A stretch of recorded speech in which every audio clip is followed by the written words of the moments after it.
the contributions of Black Africans towards the making of world civilizations are what our findings are about.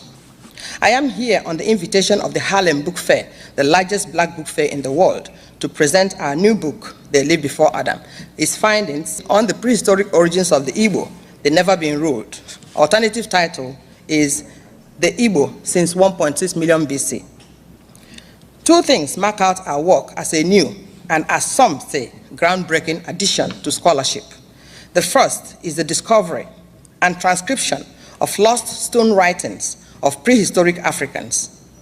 These inscribed stones, located in southern Nigeria in a very rural place called Igbos in Cross River State, have been attracting international researchers since the colonial days, but we were the first to see their inscriptions as a form of writing and to actually isolate and transcribe some of its letters.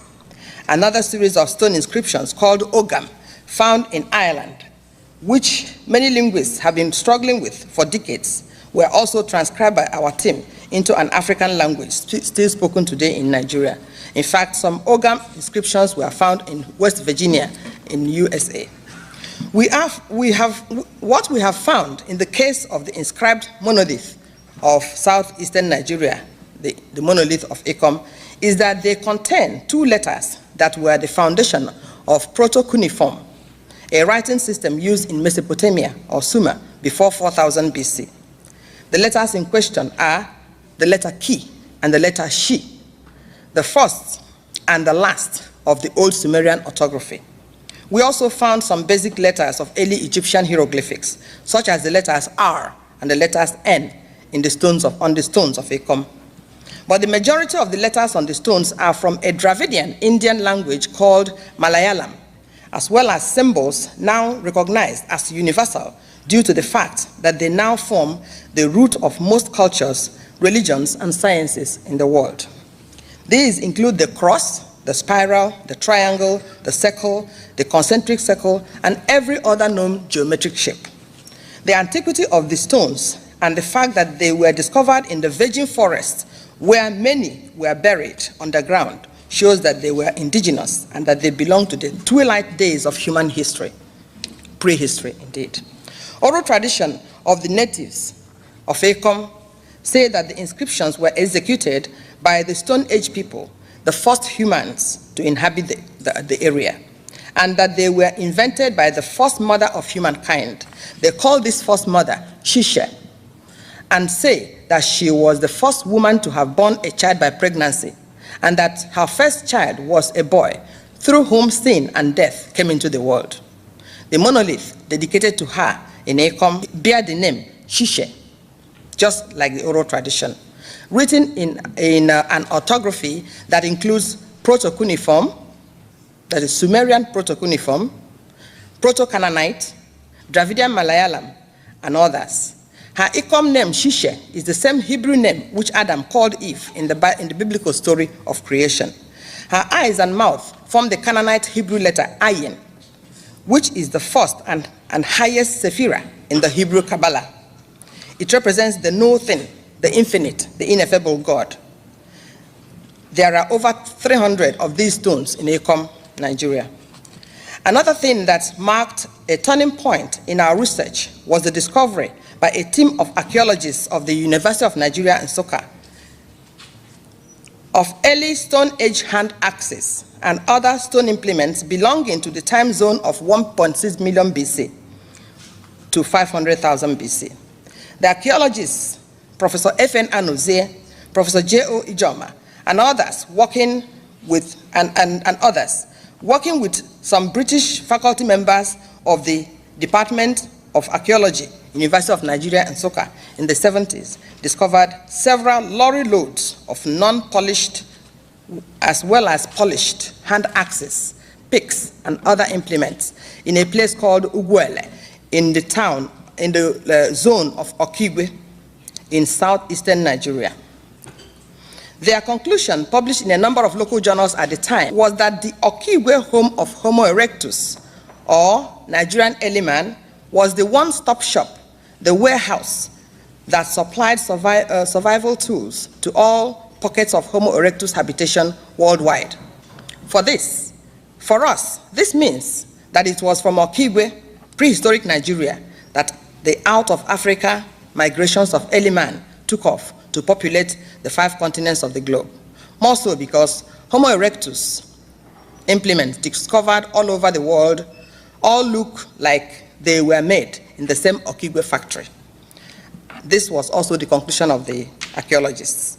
Our linguistic analysis of samples of words from a number of languages spoken in all 5 continents of the globe today confirm what several other linguists have long suspected and concluded, that mankind, as the Hebrew Bible says, spoke one language at the beginning.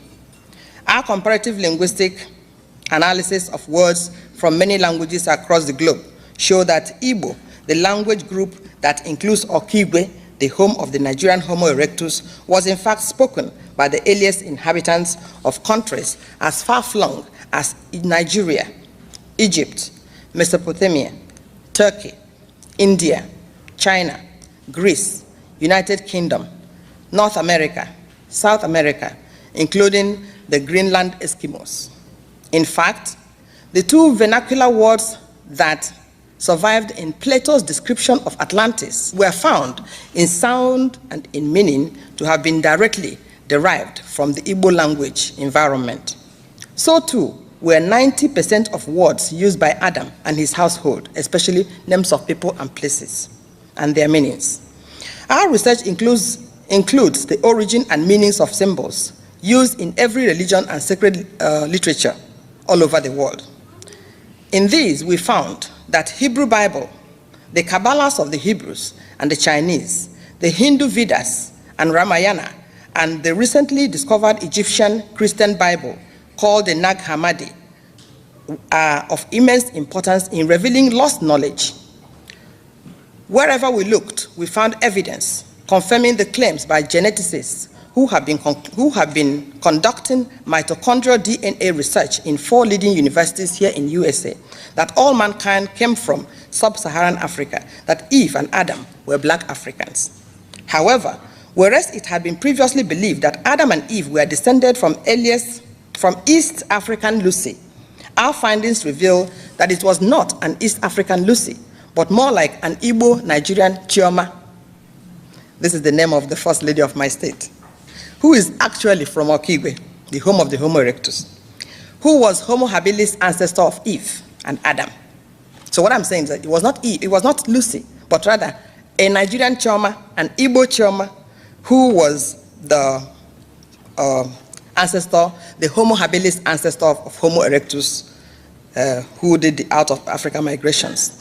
We say this because research conducted by French paleontologists, led by Professor Michael Brunet, revealed that Australopithecus, the direct ancestor of Homo erectus, the ancestor of Homo sapiens, or Adam, lived at the Nigeria-Chad basin 7 million years, predating Lucy and even her newfound ancestors by a whopping 2 to 4 million years.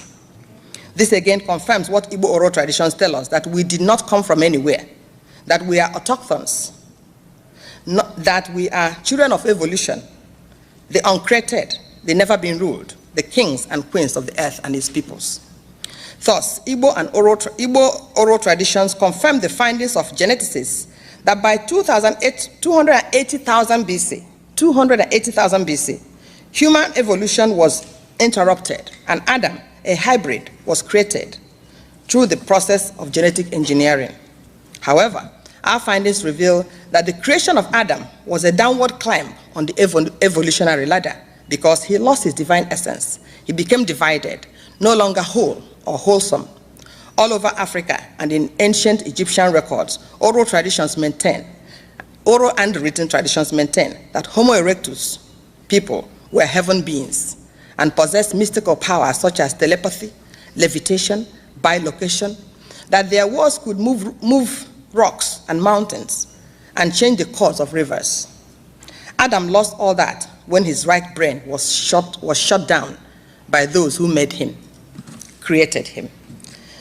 The direct descendants of Homo erectus were the small dwarfs who were the heroes of folk tales in every part of the world. It was they who founded and sustained Igbo civilization, where they continued to function till they were driven out by colonialists only recently. It was they who transported Igbo language and culture to all corners of the globe.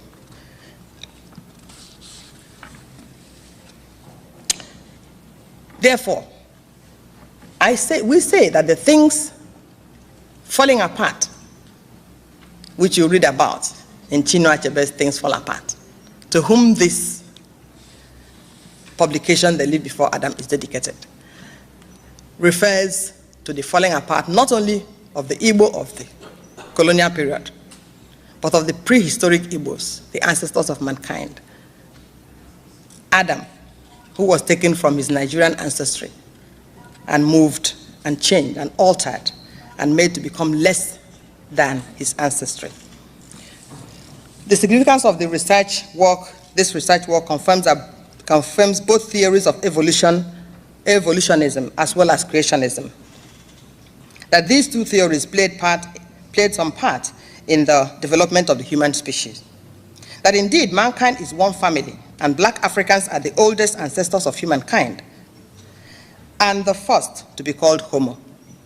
That the lost paradise of Eden was an African location. That in fact, it was a West African and Nigerian location. And that the solutions to the problems created by modernity through the fall of Adam are to be sought in black Africa. Thank you so much. God bless you.